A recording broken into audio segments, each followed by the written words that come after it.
আসসালামু আলাইকুম প্রিয় ভাই ও বোনেরা।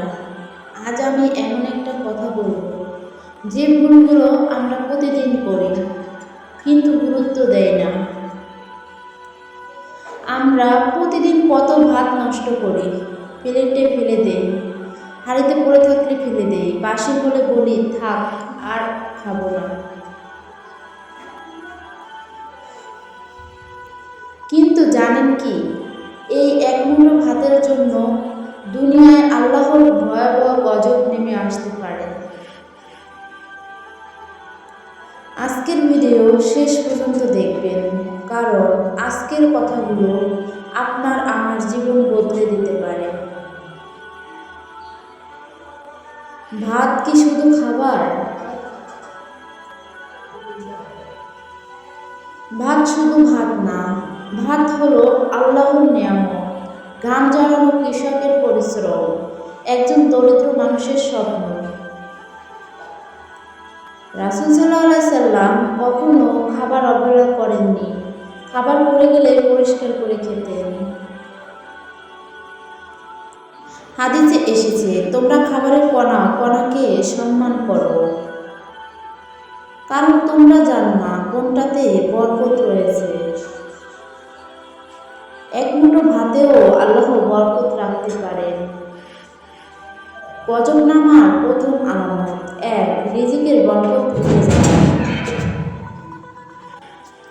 রিজিকের বরকত উঠে যায়। আপনি দেখবেন আয় আছে কিন্তু সংসারে অভাব, টাকা হাতে এসেও শান্তি নেই। এটা কেন হয় জানেন? কারণ আল্লাহ বলেন, তোমরা যদি অকৃতজ্ঞ হও তবে আমার শাস্তি কঠিন। ভাত নষ্ট করা মানে আল্লাহর নিয়ামতের প্রতি অকৃতজ্ঞতা। দ্বিতীয় গজব, হঠাৎ অভাব ও দারিদ্র। অনেক মানুষ বলে, জানি না কেন এমন হলো, হঠাৎ সব শেষ, এই হঠাৎ অভাব, এই হঠাৎ দারিদ্র। অনেক সময় আসে নিয়ামত অবহেলার কারণে। আজ আপনি ভাত নষ্ট করছেন, কাল আল্লাহ আপনার হাতের রিজিক কমিয়ে দিতে পারেন। এটাই দুনিয়ার গজব। তৃতীয় গজব, রোগ, অশান্তি ও মানসিক কষ্ট। যেখানে নিয়ামতের কদর নেই সেখানে শান্তি থাকে না। ভাত নষ্ট করা ঘরে ওষুধ বাড়ে, মন অশান্ত হয়, সংসারে ঝগড়া বাড়ে, সন্তান অবদ্ধ হয়। কারণ নিয়ামত অবমাননার শাস্তি শুধু পেটে নয়, পুরো জীবনে পড়ে। চতুর্থ গজব, দোয়া কবুলে বাধা। অনেকে বলে, আমি এত দোয়া করি তবু কবুল হয় না কেন? ভেবে দেখেছেন আপনি কি আল্লাহর দেয়া রিজিকের কদর করেন? খাবার অপচয় করা এক ধরনের নীরব গুনাহ। এই গুনাহ দোয়ার পথে দেয়াল হয়ে দাঁড়ায়। পঞ্চম গজব, কিয়ামতের কঠিন হিসাব। কিয়ামতের দিন আল্লাহ প্রশ্ন করবেন, আমি তোমাকে যে রিজিক দিয়েছিলাম তার কতটুকু কদর করেছিলে? এক মুঠো ভাতেরও হিসাব দিতে হবে। আজ আমরা ভাত ফেলে দিচ্ছি, কিন্তু কবরের ভিতর এক মুঠো ভাতের জন্য কাঁদতে হবে না তো?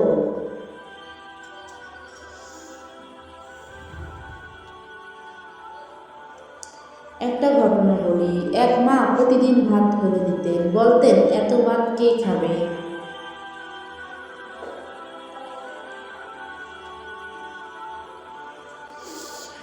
একদিন তার ছেলে অসুস্থ হলো। ডাক্তার বলল তার খাওয়ার সামর্থ্য নেই।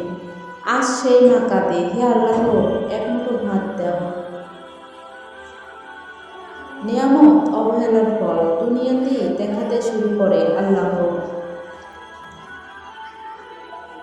একটা বিষয় খেয়াল করে দেখবেন, অনেকের টাকা আছে, সব কিছু আছে, কিন্তু অনেক কিছু খেতে পারে না, তাদেরকে বেছে বেছে খেতে হয়। আল্লাহ সবাইকে মাফ করুক, সবাইকে সুস্থ রাখুক, সুস্থ নিয়ামত দান করুক। আল্লাহ ভালো জানে কার কতটুকু রিজিক আল্লাহ রেখেছে।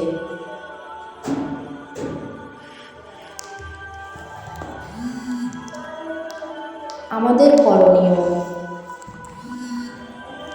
প্রয়োজন অনুযায়ী ভাত রান্না, বাসি ভাত ফেলে না দিয়ে ব্যবহার করা, পড়ে গেলে পরিষ্কার করে খাওয়া, সন্তানদের শেখানো ভাত নিয়ামত, খাওয়ার পর আলহামদুলিল্লাহ বলা।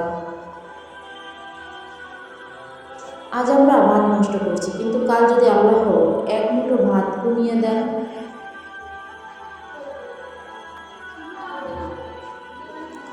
আর সময় আছে, তওবা করি, ভাতকে সম্মান করি, নিয়ামতের কদর করি।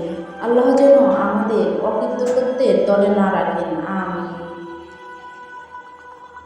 ভিডিওটি যদি আপনার হৃদয়ে একটু হলেও দাগ কেটে যায়, তাহলে দয়া করে লাইক দিন। এরকম আরও ইসলামিক সচেতনতার ভিডিও পেতে হলে আমাদের চ্যানেলটি সাবস্ক্রাইব করুন। আপনার মতামত কমেন্টে লিখবেন। আল্লাহ আপনাকে উত্তম প্রতিদান দিন, আমিন। সবাই ভালো থাকবেন, আল্লাহ সবাইকে সুস্থ রাখুন, আমিন। আল্লাহ হাফেজ।